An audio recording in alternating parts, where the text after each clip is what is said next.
Душанбенкада футбол болуп жатат.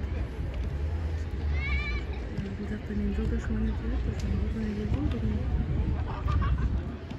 Азыр ойноп бүтүштү. Башка командаларды чакырып атат.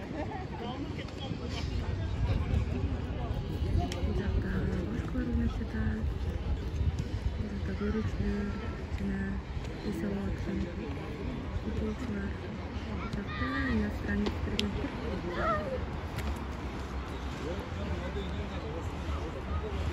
Бул жерин көрсөтсөм, бул жерде эс алып, чай ичип отура турган жер экен.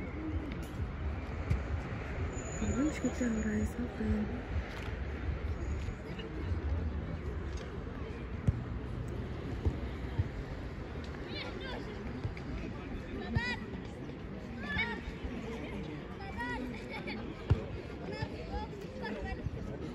Полияга башка команда чыкты.